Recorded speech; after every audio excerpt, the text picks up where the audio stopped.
Aria's moans softened into whimpers, her body trembling with the aftershocks of her release. After what felt like an eternity, Aether finally stopped, looking down at the bed, which was drenched with her nectar. Her fluids had soaked the sheets, a testament to the intensity of her release. Aether pulled away, his lips and face glistening with her essence. He looked up at her, his eyes filled with love and satisfaction. "You taste incredible, my love," he whispered, moving back up to kiss her deeply, letting her taste herself on his lips. "Ha, ha." Aria, still catching her breath, wrapped her arms around him, pulling him close. She looked at Aether with wide, adoring eyes, her body still tingling from the aftershocks of her climax. She couldn't believe how incredible he had made her feel, how deeply he had touched her both physically and emotionally. She wanted more. So much more. Yet, she knew Aether would always obey his master as he was still a slave. Aether softly whispered, I really want us to be together, and yet. If only Princess didn't command me not to show. He glanced at her before repeating, if only not to show. Aria's face turned gloomy, but then a sly smile appeared when she heard those repeated words, only not to show, right? Then, chapter 243, Arya, you are making me go crazy, Aether. I am waiting, Arya panted heavily, her vision fully dark because she was blindfolded. Her body was trembling with anticipation. Aether, barely holding back his amusement, pretended to ask doubtfully, but it's still I am showing, right? His voice was teasing, but his body was burning with desire. His heart racing as he looked at the beautiful, vulnerable figure before him. Arya smiled, her lips curling into a seductive grin, and reassured him, don't worry, Aether. You are not showing, I can't see, right? So you are not disobeying the command. She let out a proud voice, convinced that her logic was flawless and that this method was indeed the perfect way to manipulate Aether. Yes, she was trying to manipulate Aether. Aether's lips trembled, trying to stifle his laughter at seeing her attempt to manipulate him. He had already removed his underwear, and his vigorous shaft was just hovering before her trembling flower. I am a little worried, Aether said as he slowly teased her clit with his shaft. His voice a mix of concern and raw, unfiltered lust. It's fine, Aether, it's fine. You are not showing to me, Arya said with a smile before her expression turned slightly pleading as she added, you are just shoving it into me. Her voice was a soft, sensual plea, filled with longing and an aching need. Aether stared at her happy expression, then nodded. He let the tip of his shaft glide along her slick folds, teasing her entrance, and causing her to squirm with anticipation. Slowly, he gently rubbed her folds before entering her delicate flower. See careful Afam. Arya groaned in little pain when she felt something big and hard entering her soft and small slit. It's big, she thought as she clenched her teeth before fully taking Aether's shaft. Her body was stretched to its limits, every inch of her filled with him. Seeing her pained expression, Aether paused his movements. He lowered his head, placing tender kisses along her inner thighs, his fingers skillfully finding her sensitive clit and nipples to calm her insides before slowly entering again. It's full, Arya screamed when she felt herself almost completely filled. She knew there was no more space inside, and any more would break her, which was not a desirable outcome. Her body was trembling, her mind a whirl of pleasure and pain. Aether, on the other hand, was thinking, fuck. She's sucking me. As he felt her walls tightening around him, pulling him deeper inside and massaging his shaft, he leaned in, his breath hot against her ear, whispering, you feel incredible, Arya.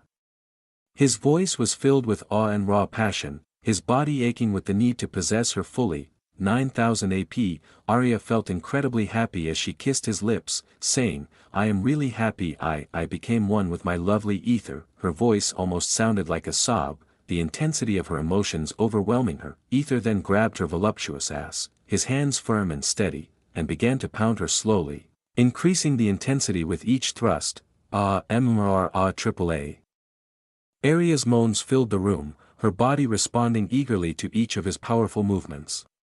The blindfold heightened her other senses, making every touch, every thrust, every whisper of his breath against her skin feel like a bolt of electricity. She could feel, no.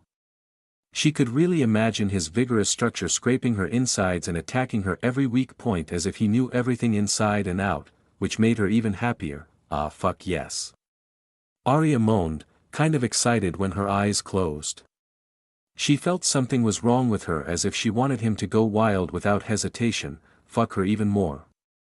Maybe the blindfold was too much for her. Aether's pace quickened. His hips moving rhythmically as he drove deeper into her, feeling her warmth enveloping him. He watched her, her expressions shifting between pleasure and desperation, her body arching to meet his thrusts. Yes Aether, more. Arya's voice was breathless, filled with longing and lust. Sklutch, the sound of their bodies moving together was wet and primal, a symphony of desire and connection. Aether obliged eagerly, his movements becoming more fervent and passionate. He leaned down, capturing her lips in a searing kiss, their moans mingling as their tongues danced together. The taste of her drove him wild, every kiss a promise of deeper intimacy. Boing, boing, his hands roamed over her body, starting with her jiggling, busty breasts. He cupped their fullness, marveling at the weight and warmth of her soft, supple flesh. The way they moved with each thrust was mesmerizing. Damn, he wanted to hold them forever. No, I am sensitive, she gasped, her voice a mix of pleasure and vulnerability. His fingers found her nipples, already hard and achingly sensitive. He rolled them between his fingertips, teasing and pinching them into even tighter peaks. Aria's breath hitched, her back arching in response as his touch sent sparks of ecstasy coursing through her. No other too much, she moaned, her voice trembling with pleasure. Aether's mouth replaced his hands, his tongue flicking over her nipples before sucking and nibbling gently. He could feel her heart racing beneath his lips, her skin flushed with desire. He took his time, savoring every gasp and moan that escaped her, moving lower, his hands traced the gentle curve of her belly, his fingers dancing lightly over her skin, making her shiver with anticipation. He paused at the soft mound of her lower abdomen, pressing gentle kisses along the sensitive flesh just beneath her breasts, teasing the area where her ribs curved inward. Each touch elicited breathless gasps from her, driving him to explore further. 9000 AP, ahaha, please be haha gentle. Aether's hands slid lower, caressing her hips, squeezing her voluptuous ass, relishing the firm yet soft texture of her curves. His lips found her neck, kissing and nibbling along her collarbone, moving upward to her long earlobe. He took the lobe between his teeth, gently tugging, his hot breath sending shivers down her spine. Aria, he whispered her name, his voice thick with desire. The way he said her name drove her wild with need. 9000 AP, 9000 AP, 9000 AP, 9000 AP. She suddenly clenched around him, her body reacting instinctively to the mounting pleasure. Aether could feel himself nearing his limit, the tightness in his lower abdomen growing with each powerful thrust. His hand slipped between them, his fingers finding her clit, rubbing it in tight, quick circles that matched his rhythm. Oh God, at here I'm going to AAA. Aria's voice trailed off into a cry of ecstasy as her climax crashed over her, her body convulsing around him in a wave of pure bliss. With a few final, deep thrusts, he spilled into her, their bodies trembling together as they rode the wave of their shared climax. Slowly, he withdrew, his body still thrumming with the aftershocks of their intense lovemaking. It took a moment for them to return to reality, their minds still blissfully numb from the pleasure. Aether had momentarily forgotten, or rather his pleasure made it forget something important. Assuming Aria was responsible and would take care of contraception. However, in reality, Aria was far from that. She was overjoyed that Aether had impregnated her without needing to ask. She ain't a responsible woman and sane woman like Celine. 10,000 AP, 10,000 AP, 10,000 AP, 10,000 AP, what a lovely man, she thought, her heart filled with happiness. She was definitely going to have a healthy child soon, but it wasn't enough. Her 1,000 years of waiting deserved more than just once, though she worried Aether might not be able to keep up with her insatiable desire. Aether wanted to do more, but he worried that Aria, experiencing this for the first time, might feel a little tired. He was just about to ask her when she interrupted him with a breathless plea. Aether, I want more love. 10,000 AP. Aria lay back, presenting her voluptuous, inviting ass, shaking it seductively. Her flower was dripping with his seed along with a reddish color, the sight driving Aether wild with desire. Drip, drip. Aether stared at her glistening, dripping flower and the twitching entrance of her ass, the sight making his heart race. Hic. Aria gasped in surprise when Aether touched her asshole. Her blindfold slipped off, and turning back, she saw Aether staring intently at her ass. Her heart skipped a beat as she lowered her gaze and saw his vigorous shaft. Still hard as a rock, a surge of inexplicable happiness washed over her as she wriggled her ass invitingly, the movement causing a fresh wave of arousal to course through her. Without hesitation, Aether plunged into her flower again, this time with rougher intensity. Her eyes, wide and filled with a mix of pleasure and surprise, spurred him on. Each thrust sent shivers through her body, her moans growing louder with every movement. Aether's thrusts grew even harder, turned on by her beautiful, icy gaze that seemed to pierce through him.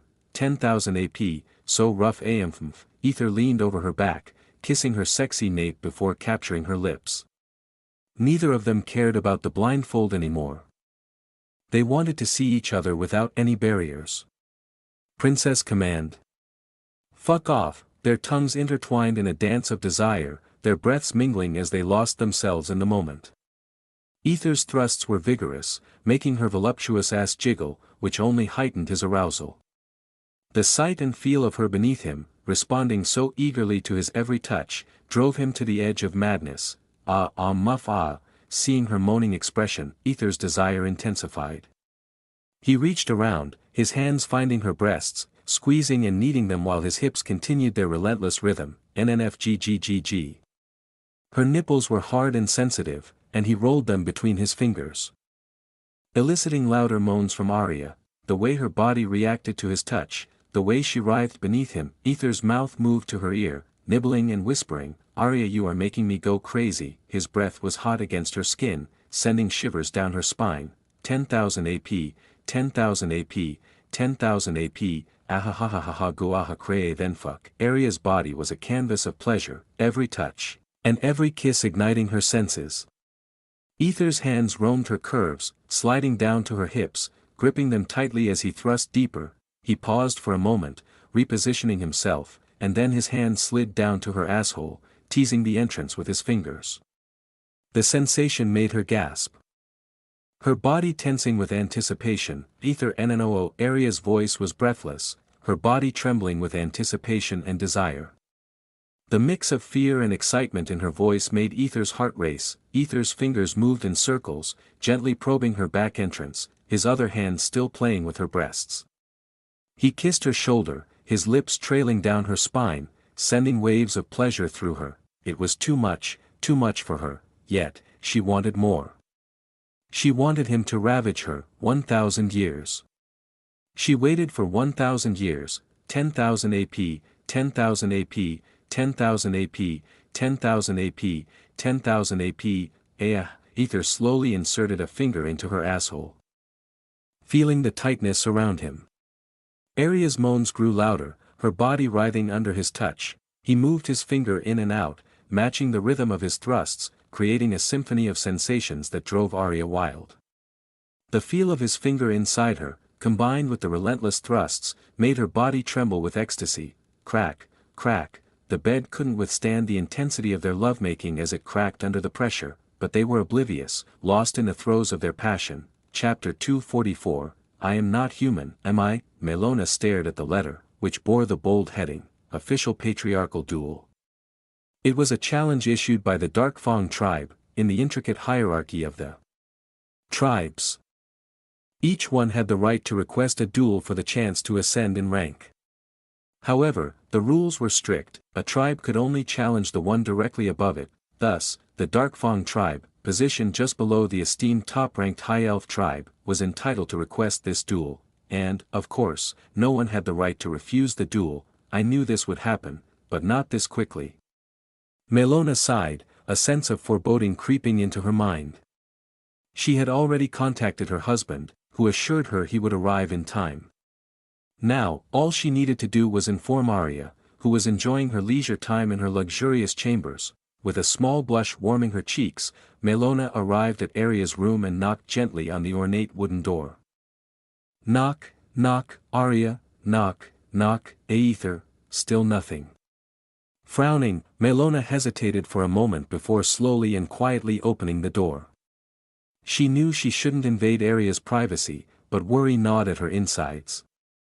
She had to ensure Arya was all right. She was really worried about her daughter, that's all. Believe her. What?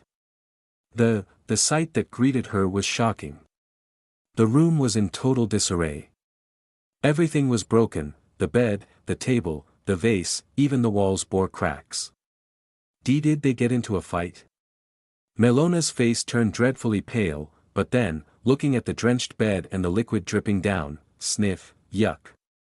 Melona immediately grabbed her nose at the strange, murky stench that made her mind go numb for a second. even the floors were still wet and warm, like a humid summer night. Melona gulped before using her magic to float above the floor, as she clearly didn't want to touch anything related to Arya and Aether. It was then she heard it, her long, sensitive ears twitched as she looked toward the bathroom. She hesitated for a second, her heart pounding in her chest, before slowly hovering toward it. Yes Muri, Melona's face turned even redder. Ahem, she loudly cleared her throat, trying to maintain her composure. She wasn't the type of woman to eavesdrop on others' intimate moments, yet, Aether. Melona's ears twitched again, her curiosity and concern mingling with an unwanted thrill. Gulping, she slowly slid the door open and was met with a sight she shouldn't have seen. Arya was sprawled against the edge of the tub, her skin glistening with sweat, her breath coming in ragged gasps. Her body was flushed with arousal, her breasts heaving, her nipples hard and aching. She spread her ass invitingly while Aether, equally flushed and glistening, was thrusting into her with a fervor that bordered on desperation. His face was a mask of raw desire, eyes half-lidded with pleasure as pounded her waving ass. The room was filled with the sound of their passion, the wet slapping of skin against skin. The low, throaty moans, and the high-pitched whimpers of ecstasy. Melona's face turned a deep shade of crimson. The raw, unfiltered passion between Arya and Aether was intoxicating, filling the air with a palpable heat that made her own body respond involuntarily. Her heart raced, and she felt a strange mix of embarrassment and arousal before she managed to tear her gaze away and flee from the room. Melona's face turned a deep shade of crimson. Her heart raced, and she felt a strange mix of embarrassment and fear before she managed to tear her gaze away and flee from the room, leaning against the door. What were they? Fine. She shouted, covering her burning face with her hands. Her mind was a whirlwind of emotions as she ran away, the image of their passionate embrace seared into her memory. She felt like a scared cat. 100 AP. Meanwhile, Aether frowned, sensing a small surge of affection. His instincts sharpened, making him glance at the door, but he saw nothing unusual. Shrugging, he turned his attention back to Arya, whose voluptuous ass was presented before him in all its glory. He kissed her round, inviting ass before plunging into her warm, slick flower, pistoning inside her with relentless passion. Aether, Arya moaned, her voice a sultry symphony that echoed through the bathroom, her body trembling with each powerful thrust. In the dining hall. Eat more Aether, Arya whispered seductively as she fed him the delicious dishes with her delicate hands while happily perched on his lap. I'm already full, Aether complained, but he continued to eat. Arya tilted her head and whispered with a seductive smile, you worked so hard yesterday. You need to rebuild your strength. But first, eat this, and then, eat me. Her voice, a sultry murmur, sent delicious shivers down his spine. Arya's expression softened into one of pleasure when she felt his hard thing twitching under her ass. She continued to feed him, her own desire evident in the flush of her cheeks and the sparkle in her eyes. Meanwhile, Aether's eyes glanced at Melona, who sat across the table with a frowning expression. She tapped her fingers rhythmically on the table, her face had amusement and annoyance. Aether then glanced at his log. Ding, Arya Zephyr has reached the threshold and is now removed from the affection list, remaining 1,353,431 AP. Aether was surprised and shocked by his stamina and relentless energy which solidified. I am not human, am I? He mused, looking at his, the progenitor of unknown species title. He wasn't sure whether to be happy or concerned about his inhuman capabilities. I suppose I need to understand myself if I want to uncover the secrets within, he thought before focusing back on the mommy elf who was feeding him without end. He pinched her hips playfully. With a stern face, Aether picked up a piece of food and repeated Arya's teasing words. First, eat this, and then, eat me. He gently bit her long ear, eliciting a moan from Arya, who quickly covered her mouth and glanced at her mother with wide eyes. Melona stared at them with a stern face. Arya blushed deeply before gently punching Aether's chest, but she obeyed, accepting his teasing and continuing to feed him with a shy smile. Arya is cute. Why do I feel like I'm being a third wheel? Melona frowned and sighed, patiently waiting for them to finish their lovey-dovey interactions before addressing the current predicament. I see. Then I will be there, mother, Arya nodded with a serious face. She knew this duel was unavoidable and that she had to confront it head-on. You only. What about him? Melona asked, her tone questioning but firm. Arya flinched before awkwardly replying, he will be staying here. Melona shook her head, saying, if he is going to become your husband, he needs to know everything, my dear. You cannot hide and protect him every day. She left them with a dissatisfied expression, her footsteps echoing down the hallway. Melona understood her daughter's desire to protect Aether, but in the long run, it was not beneficial. She had seen the man's capabilities herself and knew he was more than capable of defending himself. In reality, Arya was just worried that everyone would notice his slave mark blinking as the day had already passé. She frowned and looked at Aether. Why isn't your slave mark working, huh? Aether awkwardly smiled. I guess this was inevitable. He removed his shirt, revealing his infinity tattoo. Do you know what this is? He asked. Arya had seen the tattoo during their intimate moments but hadn't asked about it, thinking it was a mark from his master. She didn't want to bring up painful memories. Now, seeing it up close, she was curious. You see. This is something I received from Arcane. Aether's face turned serious. Arcane. Arya frowned, feeling a pang of unease. Whenever this arcane entity was involved, it never boded well for her. Yes, this is some kind of blessing I received when I was enslaved. Oh. Interesting, it helps me elongate my slave mark's time, Arya's face lit up with happiness. She hugged him with teary eyes, grateful for even the smallest relief from his burden. It wasn't much, but something better than nothing, right? Aether gently whispered, and it also allows me to connect with the person I love. Arya's face was a picture of shock and disbelief. She couldn't believe what Aether had just said. Chapter 245, Ancient Language. Arya stared intently at her right-hand palm, noting the intricate tattoo that mirrored Aether's, with one crucial difference: hers lacked the bud intersection. The tattoo seemed to pulse with energy, and she couldn't help but feel a deep connection to Aether as if their very essence were intertwined. She felt an overwhelming closeness to Aether, a bond that transcended the physical realm. It was as if their souls were merging into one. Most astonishing of all, I can feel your love, Aether, she mumbled, her voice tinged with disbelief. Her eyes, wide and glistening, reflected her astonishment. She could tangibly feel his love for her, a flood of emotions that surged within her. She struggled to maintain her composure, resisting the intense urge to push him down and make love to him right then and there. Aether smiled warmly, his eyes filled with affection. He drew her into a tender embrace and kissed her forehead softly. This simple gesture made Arya's eyes well up with tears even more. She clung to him tightly, feeling that her long wait had finally been rewarded. She felt her patience had borne fruit. Finally, if it meant being with him, she wouldn't have minded waiting another 1,000 years. Thank goodness Log removed her, otherwise, it would again be crashed down. And even more astonishing was, Aether, you were right. My level has increased. What in the world? Arya's eyes widened with disbelief. If news of this got out, she was certain many women would take Aether. The thought was truly terrifying. Meanwhile, Aether nodded inwardly, his expression amused. I suppose I have something dangerous inside my PP. He mused silently, a hint of a smile playing on his lips. Arya was profoundly grateful that Aether had told her. It was not a secret to be shared lightly, especially with Aether's life at stake. She realized the significance of his trust and cherished the fact that he was finally opening up to her. I love you, she whispered, her eyes brimming with tears of joy. Arya kissed his chest lovingly. Aether mumbled. There are many more secrets that this tattoo holds.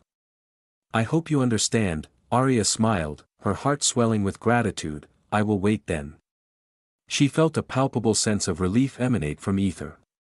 He must have been so worried.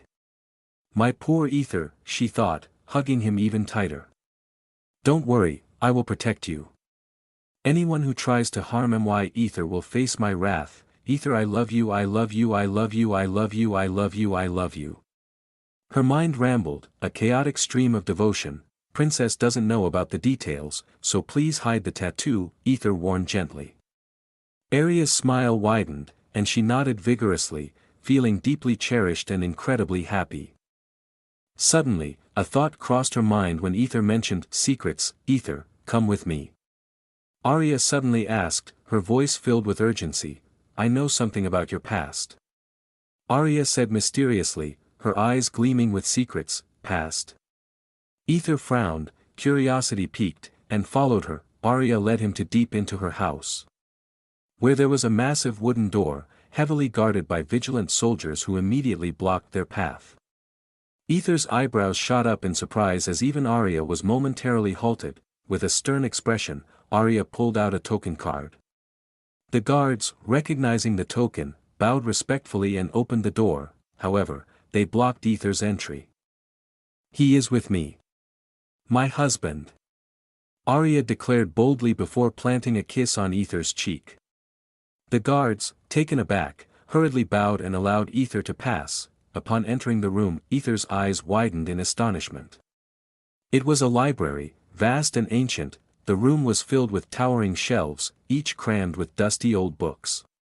The air was thick with the scent of aged paper and ink, a testament to its long-neglected state. This place was built in ancient times and contains countless pieces of information, truths, and even skills. Though everything here is old, they hold great power and danger.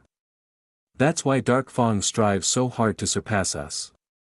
Only those who possess the token can enter, along with their spouses.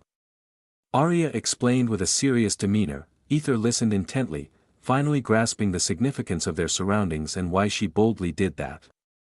Those traditional guys would believe just from the kiss. His curiosity deepened, wondering why she had brought him to such a place. Arya walked further into the depths of the library, her eyes scanning the rows of books with purpose.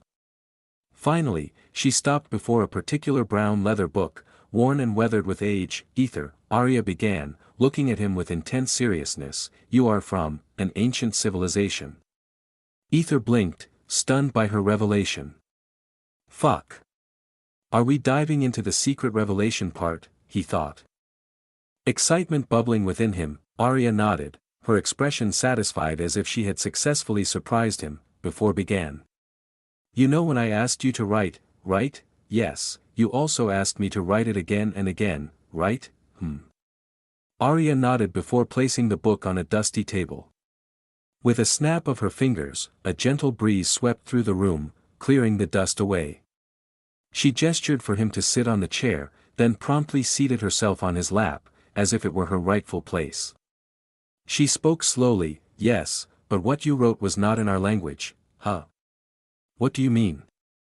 I can understand your language and even your words, but... Aether's voice trailed off. Flabbergasted, that's what made me curious, Arya said, her brow furrowing thoughtfully. You can comprehend and read our language, but you can't write it correctly. She scribbled something on a piece of parchment and handed it to Aether. Read this aloud and then rewrite it. I love you, Aether read aloud, a playful smile tugging at the corners of his lips. He carefully wrote the phrase again. As he looked at his words, they appeared identical to Arya's in his eyes. However, it's different, Arya mumbled, scrutinizing Aether's written words and comparing them to her own. Different? How? Aether asked, his frown deepening. Your writing looks like this. Instead of writing it again. Arya gestured with her hand, forming each word in the air. She noticed something strange happening with Aether, something he himself was not aware of. Arya frowned, sensing a dread that she knew must be connected to the tattoo that Arcane had given him. Everything about her beloved was shrouded in mystery, and it only intensified her desire to understand him completely. That bitch must be up to something. Arya growled inwardly. If anything happened to Aether, she was certain she would go to any lengths, even killing everyone necessary to become a sovereign and confront that bitch herself, and then. He. A dangerous glint passed through her eyes. Aether nodded, okay. Yours, snapping out of her thoughts, mine is like this. Arya motioned her hand to represent her letters. This time, Aether's frown deepened even more. Her motions were different. For the letter I, she motioned EE, and 4 love, she motioned, something entirely unlike his understanding. Aether's frown deepened further, pieces of a puzzle began to align in his mind. How was he able to understand a language he had never heard of before? This was the first time he had truly contemplated it.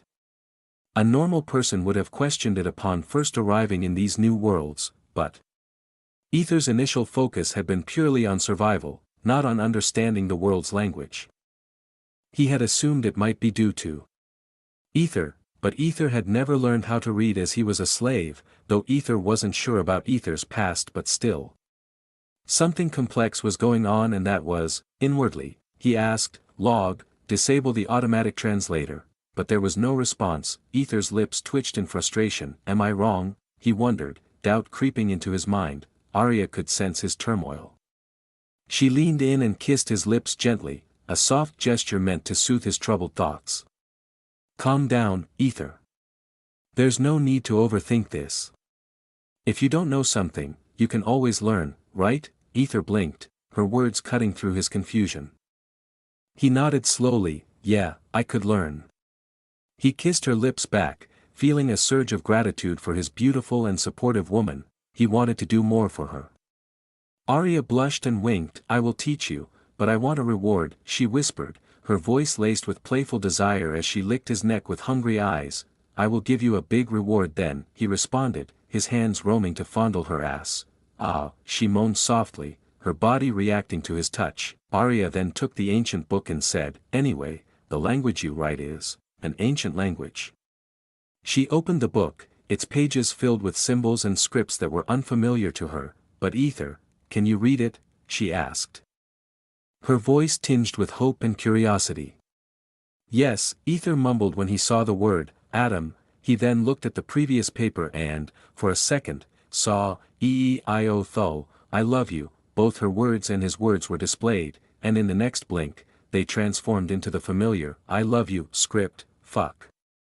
Everything is getting serious now, he thought. Chapter 246, Before the Duel.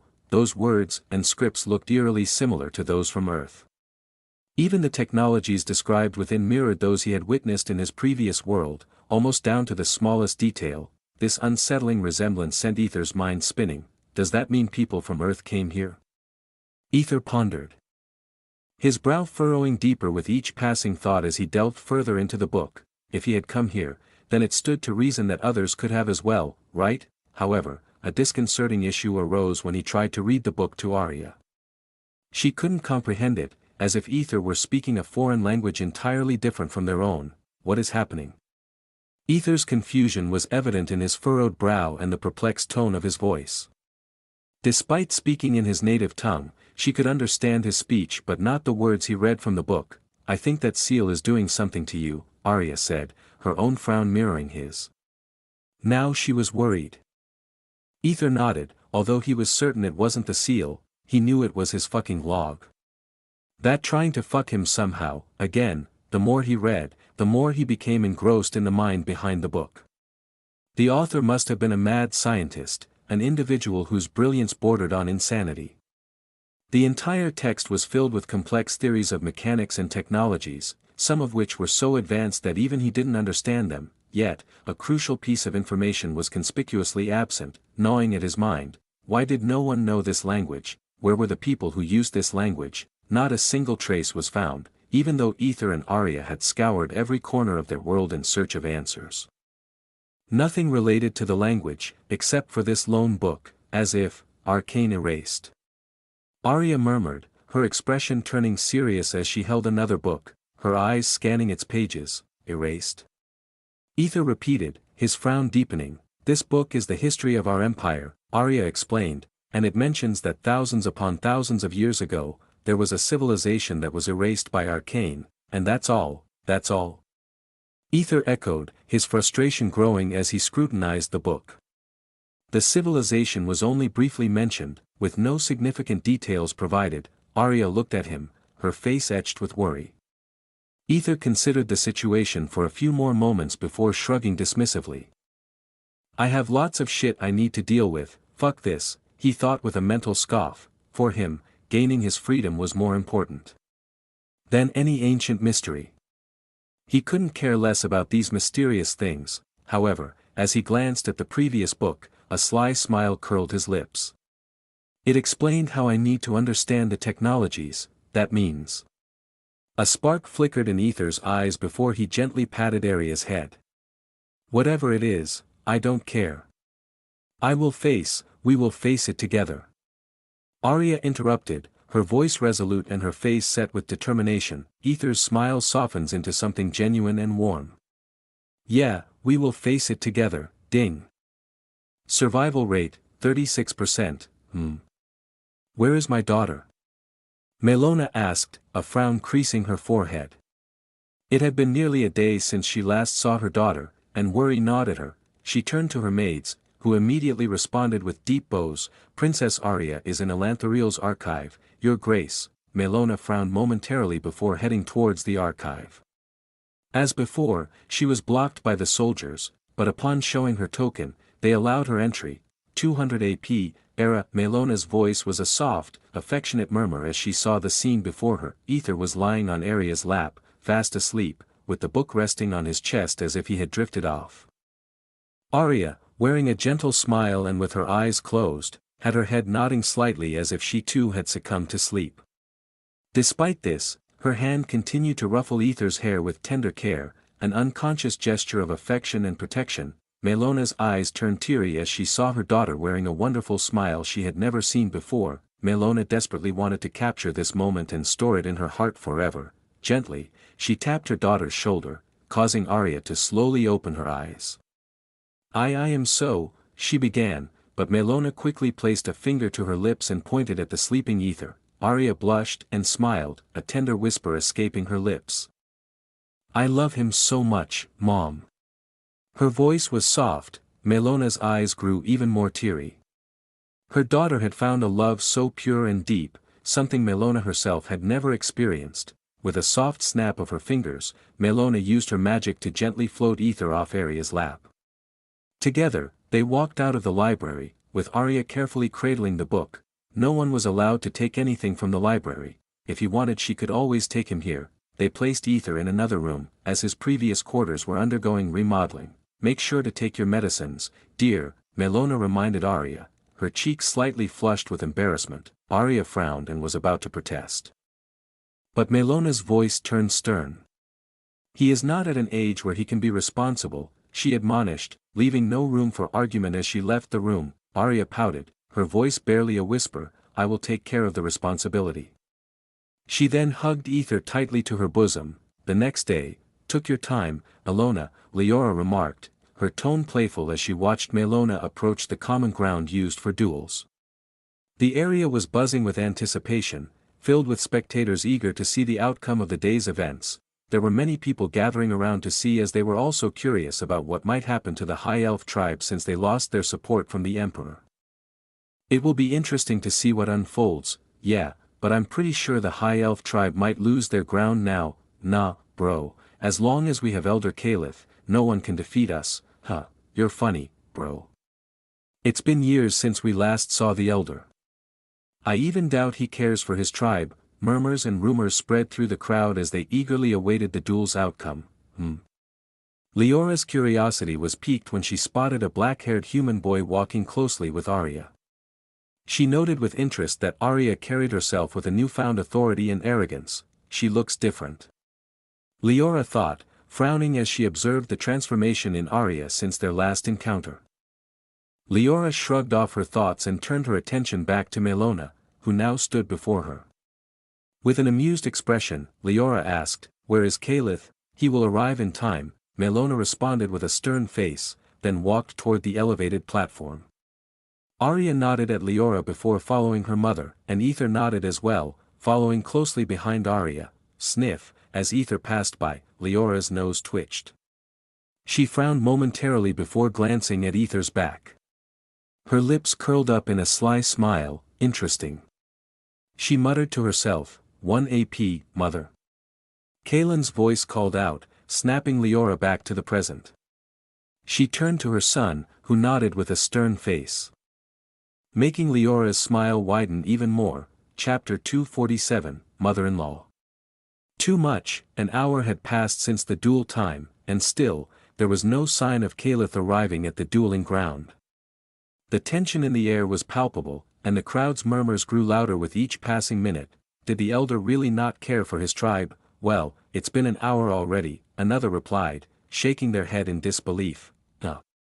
Now the High Elf tribe is in a predicament, a third added with a mocking laugh, clearly enjoying the High Elf's discomfort.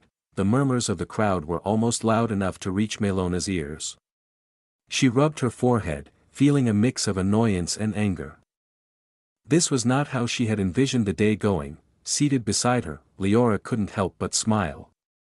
She glanced at Melona, a teasing glint in her eye. What happened? It's been an hour, you know. Her tone was laced with mockery, the smirk on her lips widening. Melona's lips twitched, and she snorted in response, her patience wearing thin. But before she could retort, Leora continued with her teasing. Of course, he might be busy with his secret mistress and will eventually come, right? Melona gritted her teeth, and her frustration was evident. Aether, sitting beside Arya, couldn't help but feel the tension. What happened? He asked quietly, sensing the complex dynamics at play but not understanding them fully. Arya sighed, her reluctance to share her mother's personal life evident. Well, you could say, my mother was kind of like me, or maybe I am like her. She hesitated, not wanting to delve too deeply into the past. Oh. Aether nodded, respecting her reluctance and not pressing further. His attention turned to the dueling ground where Leora's husband stood alone, his eyes fierce but his leg is shaking. Aether noticed, frowning, is he scared or ill? As more time passed with no sign of Caliph, Leora sighed dramatically. I don't think anyone would wait much longer. Don't you think so? Melona gritted her teeth harder. This was a patriarchal duel, meaning only male tribe members could fight. If it were otherwise, she would have already torn apart this infuriating woman. Just then, Arya stepped forward, her resolve evident. Why don't you allow me to fight? Her voice was strong and filled with determination. Leora chuckled dismissively, but before she could respond, Arya added, I am the Arcane Queen, so I don't think there's anything wrong with it. Leora's chuckle turned into a full laugh. Haha. Darling, you should know, it's not about whether you are the chosen one or not, it's about our rules. Only males are allowed. Arya clenched her fists in frustration. If her father didn't arrive, they knew their tribe would fall below the Darkfang's rule, a fate they couldn't afford. Leora's satisfied smile grew as she stared at Arya, savoring her discomfort. Then, turning to her son and looking back at Arya with a smirk, she said, I heard you defeated my son. No, almost killed him, right? Yes. Arya frowned, not only her but also Kaelin, who sensed something was terribly wrong. Leora's smile widened as she turned her gaze to Melona. I am pretty sure you understand what's going to happen now, right? Melona glanced at Leora, already predicting her aim. If your tribe don't want to fall, why don't we arrange a marriage between my son and your daughter, since she was divorced, right? The crowd fell silent, the weight of her proposal sinking in. Mother. This is not what we PLA, what? A single glance from Leora silenced her son, making him sit back in fear. Kaelin's forehead was drenched with sweat, anxiety evident. Ignoring him, Leora turned back to Melona, whose calm reaction surprised her. What do you think? She asked, with a carefree attitude. Melona replied, I don't mind, mother. Arya's eyes were filled with disbelief, but Melona continued, but her future husband needs to agree to this, Melona added, pointing at Aether. Arya's face flushed immediately as everyone turned their heads, looking at Aether with keen interest and surprise. Future husband? This human? Did her grace go crazy? Letting a human marry our princess? I mean, she was barren, right? So that human might be the only option for them. Who the hell is he? Even so, I think she should have accepted their offer. Now everything is going to fall. The murmurs grew louder as they looked at Aether with curiosity, who was staring at Melona with wide, surprised eyes. Aether sighed deeply before shaking his head, a small smile playing on his lips. Mother-in-law, you are too much. It was clear that Melona wanted Aether to step up instead of hiding. After all, he had many experiences with her daughter, and it was only natural for her to expect him to take responsibility. 200 AP, Melona's face beamed with satisfaction. She then turned to Leora. Her smile turning sly. Do you think I would just give up so easily? She asked, her voice dripping with confidence. Melona had already planned a backup, which was why she had insisted that Arya bring Aether along. Kalen frowned, his mind racing. Where have I seen him before? He wondered, trying to place the familiar face. Leora's frown deepened as she questioned, future husband. Only those who are married will, Aether. Arya was taken aback when Aether gently grasped her shoulder, leaning in to touch his forehead to hers. He then rubbed their noses together affectionately. What the, is this acceptable? Aether glanced at Leora, who was staring at him in stunned silence. I guess not, then. Aether murmured before kissing Arya's lips passionately in front of everyone. The crowd's cheeks turned crimson with shock and embarrassment. 10 AP, 10 AP, 10 AP, 10 AP, 10 AP, 10 AP. This was the first time many in the crowd had seen such a blatant display of affection, especially involving the High Elf tribe's princess. I see. Leora grinned, her eyes narrowing as she looked at Aether. Then go on, human. Aether felt a bit uneasy at her grin but shrugged it off. He jumped onto the dueling ground while Melona gently placed her daughter down, who was too stunned by the display to react. Back on her feet, Melona watched the scene unfold with an intrigued expression. Aether looked around the dueling ground, his eyes scanning the gathered audience. His gaze finally settled on the dark-haired wolf man who stood at the center, frowning at him with a mixture of amusement and disdain. What level are you, child? The wolf man asked, his voice dripping with condescension. His previously trembling legs now stood firm as if he hadn't been scared at all. This guy. He thought he was slightly annoyed for unknown reasons. Well, what about you, sir? Aether asked respectfully, maintaining his composure. What's the point of knowing when you are about to, bang, BBBO? He talks too much. Aether commented nonchalantly. Blowing on his fingers as if they were a smoking gun, Leora's eyes widened in shock as she saw blue flames enveloping the entire ground. The intensity of the flames was unlike anything she had ever seen. This guy. Kalen frowned, his mind finally clicking into place. He remembered the first day he had encountered Aether, the sight of the flames triggering his memory. You know him? Leora asked, still watching the ground intently. Kalen nodded and explained everything he knew about Aether, including his connection to Aquilina as her servant. Servant? Leora's surprise was evident in her tone. Yes, mother. I don't know how this happened, but we could use this to destroy their reputation. The High Elf tribe marrying a servant is a disgrace, don't you think? Kalen's prideful expression made it clear he thought he had made an astute observation. Leora nodded with a surprised smile. Kalen, feeling even prouder, was about to shout to the crowd, make them feel despair when, my son, let's wait for now, but moat, let's wait, you understood. Leora smiled slightly before turning her gaze to Melona. Looks like she found something amusing. However, Melona didn't reply. Her eyes were fixed on the white-haired man stepping onto the stairs. Kaleth. Both Leora and Kalen frowned at hearing that name. Why is he here? They wondered in unison. Chapter 248, not that he expected. Kaleth simply nodded at Leora before glancing at Melona, who bowed her head respectfully and rose gracefully from her seat. Her movements were elegant, yet there was a subtle ignorance. Kaleth then sat down, his expression resolute. Although I was tempted by your offer, this is my tribe, he said firmly. I cannot just abandon them when they need me. Leora and Kalen exchanged looks, their lips twitching in barely concealed frustration. They had practically laid out everything Kaleth had ever desired on a silver platter, and yet he remained steadfast. Melona glanced at Leora, her mind racing as she pieced together the underlying dynamics of the situation. I see. She thought. A new understanding dawning on her. Suddenly, WWWO, the howling sound echoed through the space, drawing everyone's attention back to the arena. All eyes turned to see a black-haired wolf, its eyes burning with deadly intent, staring directly at Aether. Boy! I will kill you, the wolf bellowed, its voice filled with primal rage. Caliph, a frown marring his brow, asked, I cannot participate, can I? Leora giggled softly before replying, you cannot enter.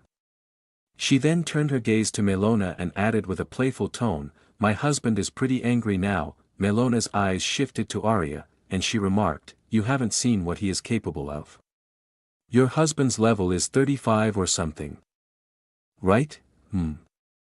Leora frowned, glancing at Aether, who appeared nonchalant as he casually loosened his sleeve, seemingly unconcerned by the looming threat. Aether's thoughts were calm and measured. I suppose I controlled my output perfectly enough, he mused, his gaze fixed on the wolf that had appeared before him in the blink of an eye, jaws wide open and ready to strike. Chuck, the sound of clenching jaws echoed ominously as everyone held their breath. The tension palpable, the wolf's grin was feral.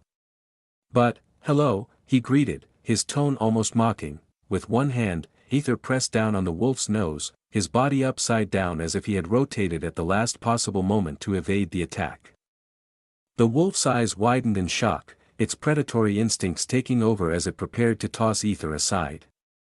But before it could act, bang, boom, the wolf was blasted away, the close-range explosion leaving its face marred with fire wounds. It shook its head violently, trying to extinguish the flames. Aether nodded with satisfaction, his eyes briefly meeting Arya's prideful gaze. He then glanced at Leora, who wore a smug smirk. It's her husband, right? Aether wondered, puzzled by Leora's reaction despite her husband's apparent disadvantage. Ha ha ha. The wolf's laughter was haughty and filled with disdain. I haven't even taken this seriously, boy. You are just a small ant to me. Neither am I. Aether shrugged nonchalantly. The wolf's irritation grew, and it summoned its arcane card. The card shimmered with a silver hue and 3 stars, indicating a level between 30 and 45 with mid-level aptitude. I see. Now I understand, Aether murmured, the pieces falling into place. Levels 30 to 45 seemed weak. Aether, at level 21, felt wolf's strength was understated because of his silver aptitude. He now understood why his mother-in-law had sent him into this challenge. Aether, who could compete with rainbow aptitude, knew this should be snort for him. He glanced at Melona, who smiled knowingly as if she had anticipated his realization. Looks like I have a dangerous mother-in-law. He thought wryly. The card dispersed, and the wolf's teeth gleamed with a metallic sheen, now covered with unbreakable elements.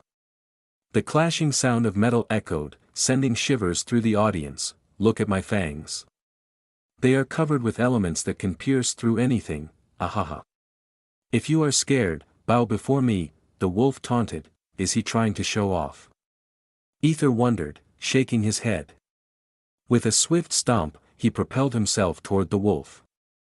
Though the wolf reacted, trying to retaliate, Aether was quicker. He caught the wolf's fawn with his bare hands and, boom, Aether slammed the wolf into the ground. Not just once, but several times, each impact resonating like thunder.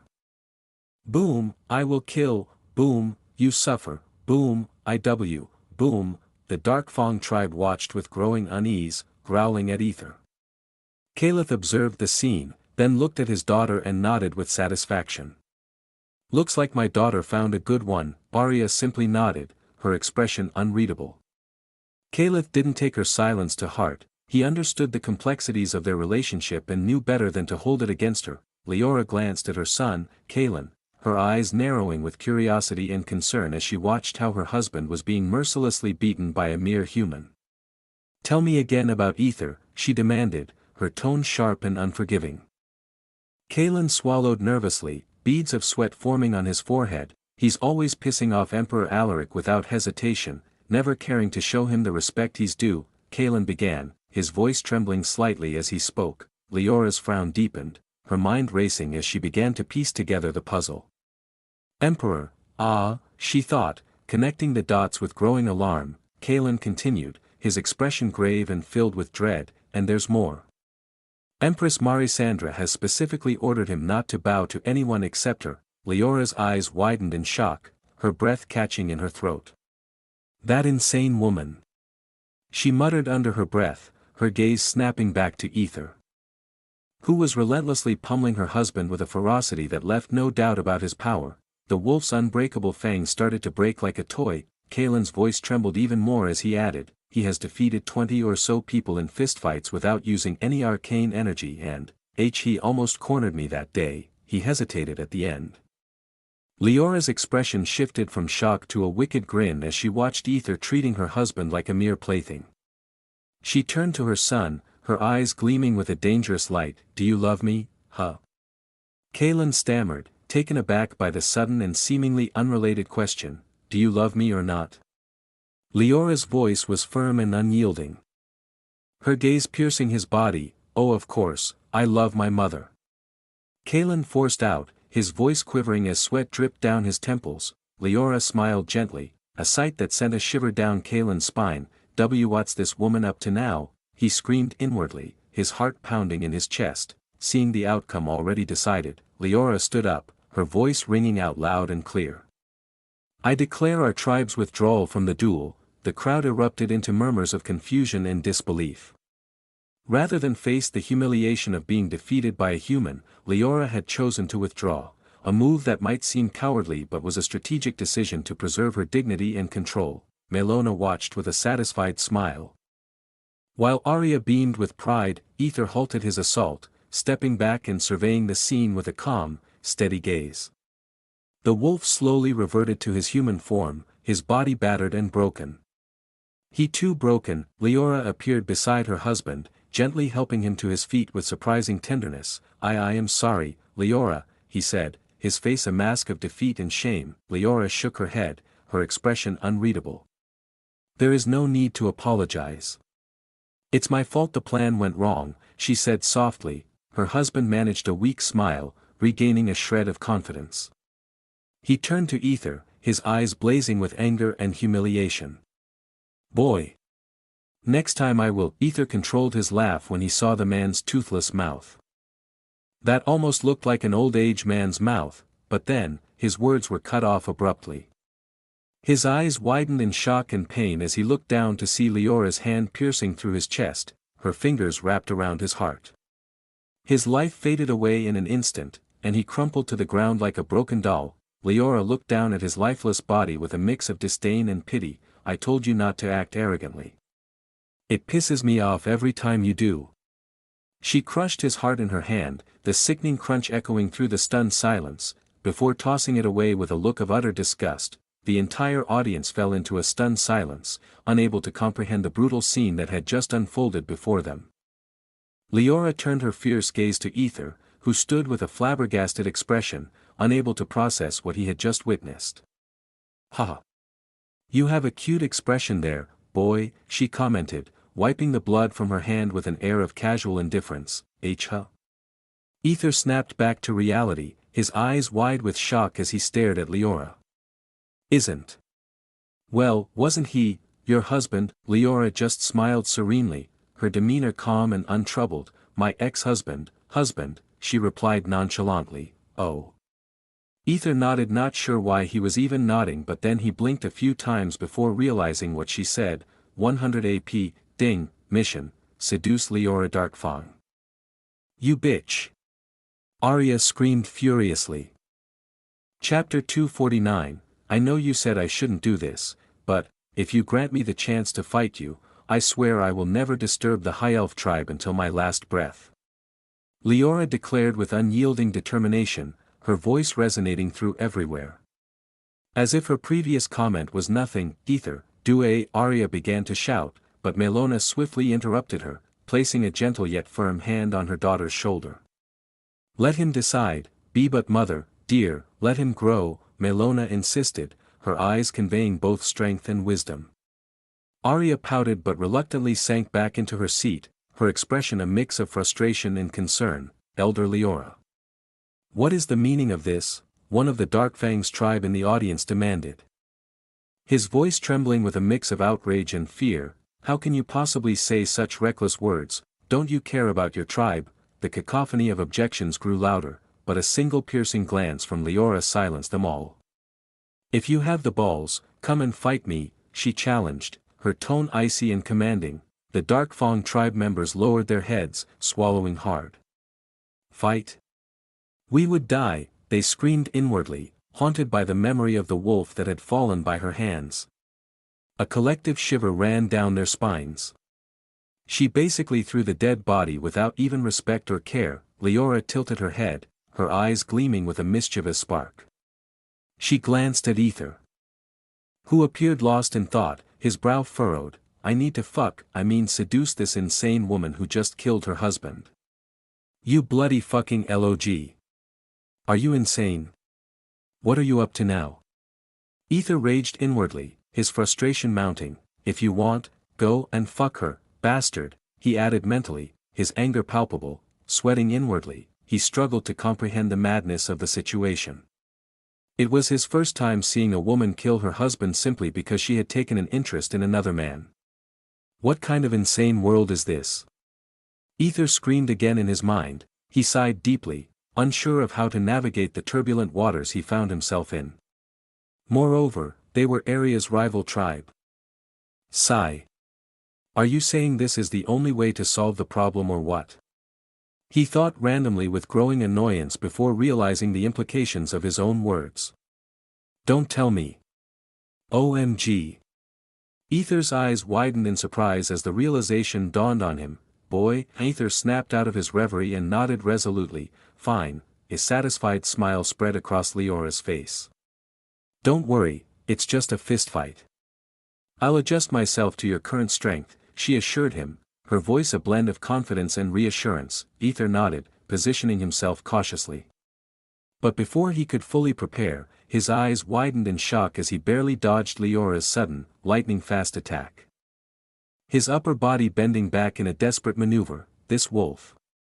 Aether thought with a frown. 100 AP. Leora looked down at him with a grin, her eyes twinkling with amusement. You have quite the flexibility, she remarked, her voice filled with a mix of admiration and challenge. In an instant, she swung her leg in a sweeping motion, aiming to take him down.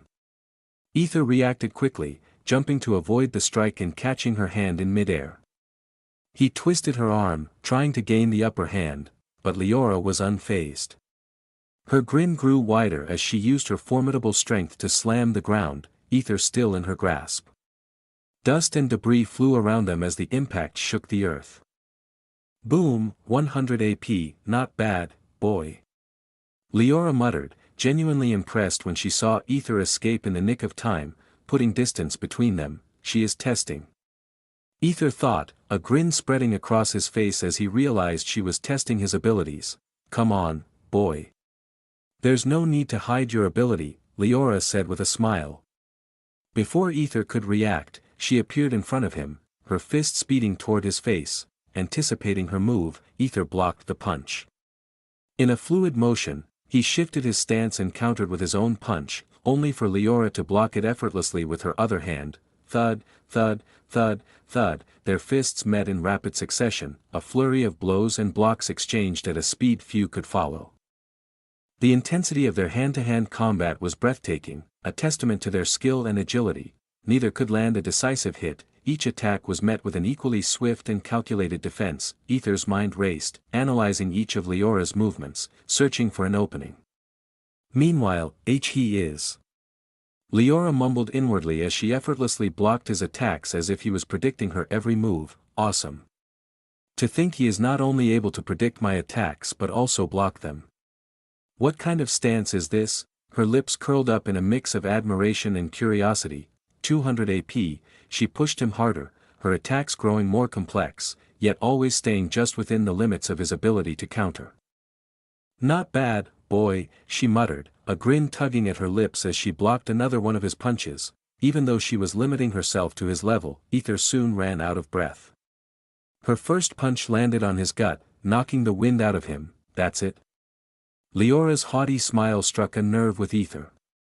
He wasn't sure why, but the way she looked at him. Pathetic. A feeling he had almost forgotten resurfaced. Heh. Aether's eyes suddenly turned cold, and Leora's tail twitched in response. Hee-hey.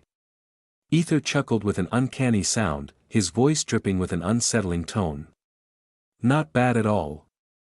Wolfie, increase agility, 1 agility, SSSH. Aether's elbow shot towards Leora's face with sudden increased speed. But she reacted swiftly, evading just in time. Not bad, boy, she remarked, her tail swaying slightly before a smirk crossed her face. However, her smirk was short-lived because, one agility, one agility, one agility, one strength, one agility, one strength, one agility, one strength, one strength, one strength. Leora's expression shifted to one of shock as she witnessed Aether's speed and strength increasing by the second, as though he were growing before her eyes. The way he looked at her as if poised to strike, sent a chill down her spine. Hee. Leora chuckled inwardly. Servant. No way in hell, she thought defiantly, matching Aether's rising prowess as she gradually unleashed more of her own strength. The audience held their breaths, captivated by the spectacle unfolding before them. Their gazes darted to Arya, who watched with a mix of happiness and worry. Where did she find this man? They wondered collectively. It wasn't surprising about his strength, rather he was able to block her attacks, which was hard for others. Melona and Caliph observed Aether's every move keenly, while Arya's eyes shimmered with pride. Leora smiled as Aether's fist aimed directly for her face, but just as she was about to casually dodge, ding. You have leveled up, level 22. Ding, congratulations on leveling up, reward, 10,000 affection points. Thud, a powerful punch landed squarely on her cheek. That's it? Aether taunted with the same haughty expression. Leora stared blankly at him for a moment before spitting out blood and grinning wider. Not bad, man. She mumbled as wiped her blood on her lips. 1000 AP, ding, survival rate, 38%, however, Aether paid no attention to his log, completely focused on the woman before him. His mission, whatever shit it was, had faded into insignificance. All that mattered now was defeating this woman who looked at him with disdain. His ego was stung. You have leveled up, thud, 2000 AP, you have leveled up, thud, 2000 AP, you have leveled up, thud, 3000 AP. The battle escalated to a frenzied exchange of blows. Each strike landing with bone-crunching force. Aether struck her gut, and Leora retaliated with a punch to his face, followed by a kick to his back. Aether managed to evade her next attack, countering with a kick to her jaw that sent blood and saliva flying.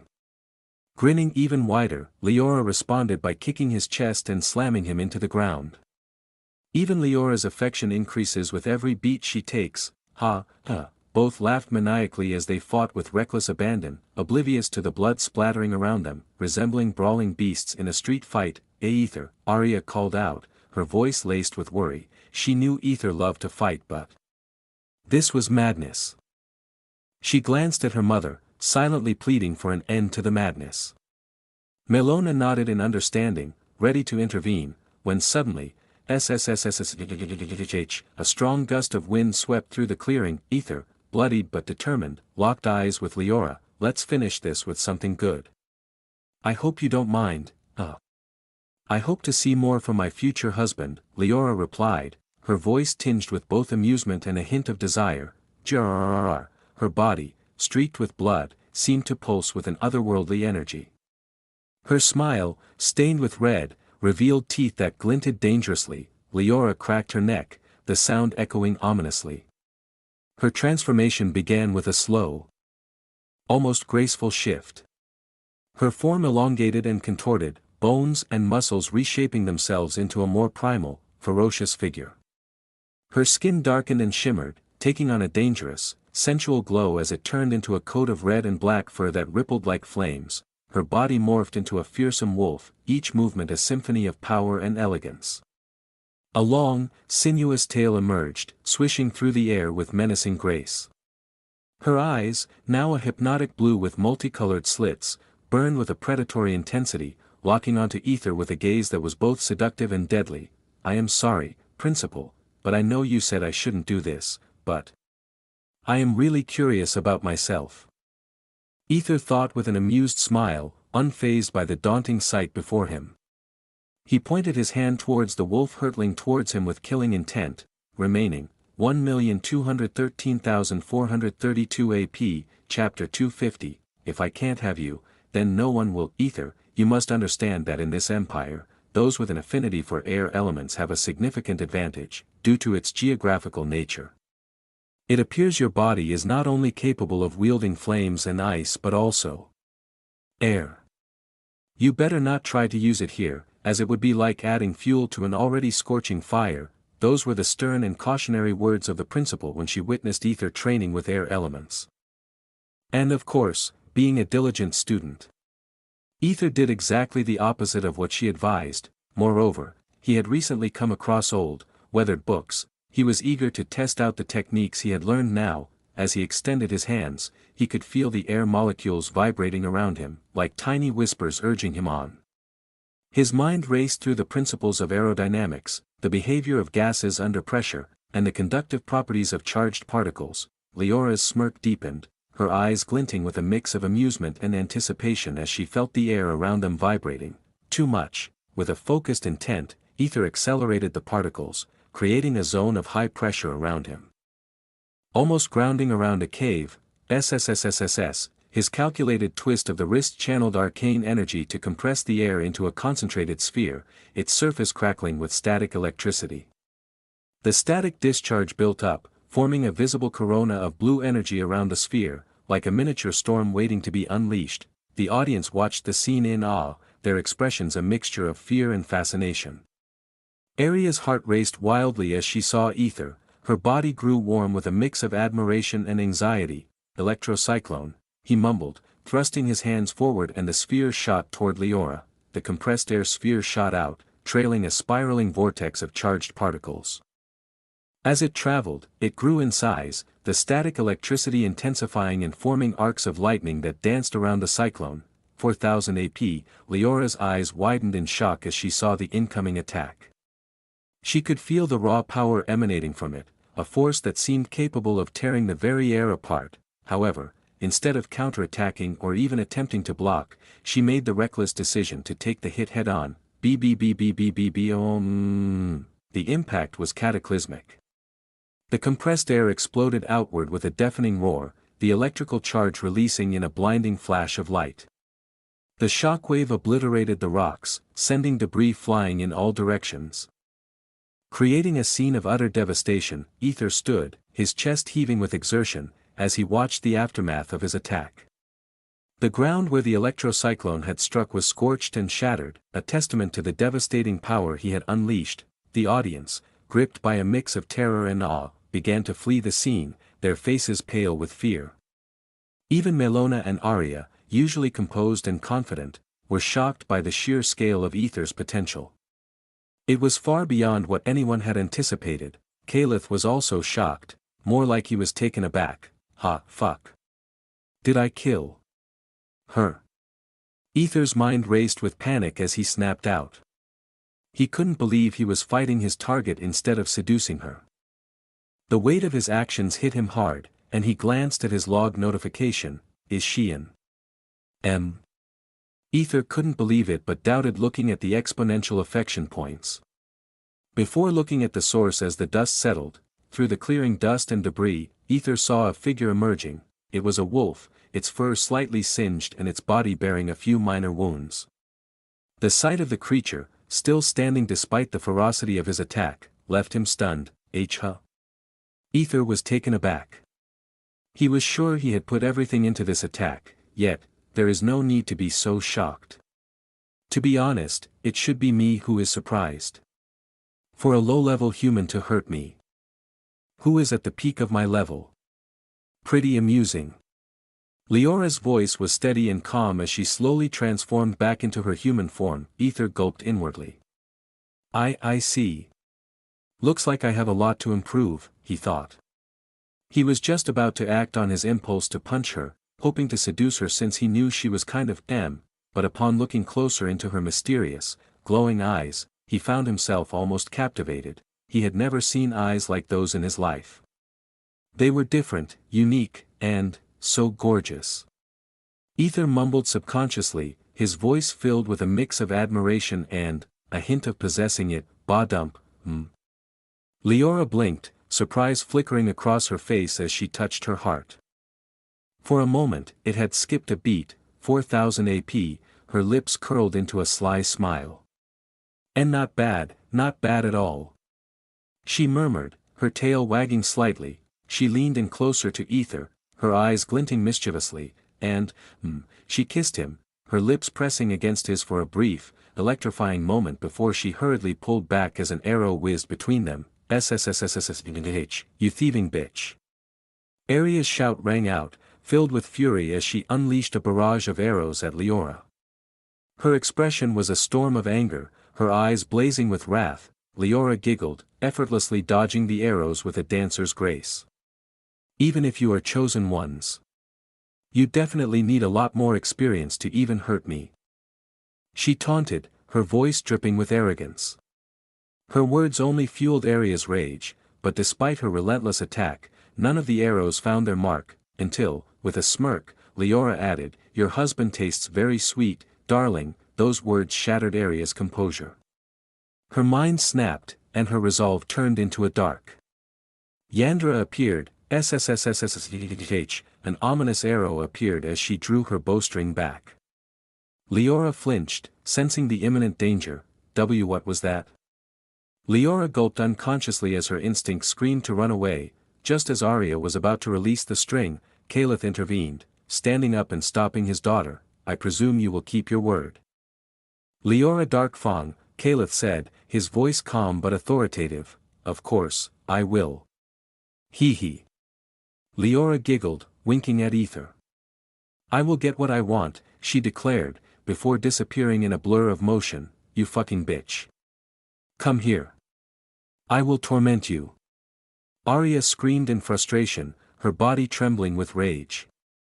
She glared at Kaelin, who took the opportunity to quietly slip away. "Fuck," he muttered under his breath as he hurriedly made his escape. Arya bit her lips, her eyes locking onto Aether as he walked toward her with an awkward smile.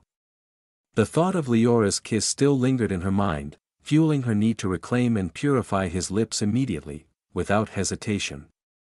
She leapt at him, sealing his lips with her own in a fierce, passionate kiss. Meanwhile, Aether, Alaric sitting on his throne, growled through gritted teeth, veins bulging on his forehead as he read the report. The pieces finally fell into place. This boy had been the root of all his troubles from the very beginning. Aether had opposed him, disrespected him, and now, had the audacity to steal his wife. His anger simmered just beneath the surface, barely restrained by his connection to the Empress. If not for her, he would have killed that insolent boy 1,000 times over. "And that bitch," he snarled, his voice dripping with malice. "How dare she give up her position? How am I supposed to manipulate things now?" Alaric never expected Leora, a woman renowned for her fury and strength, to act so unpredictably. His lips twisted into a malevolent smile. "You leave me no choice then, Arya. If I can't have you, then no one will," he muttered, a wicked gleam in his eyes.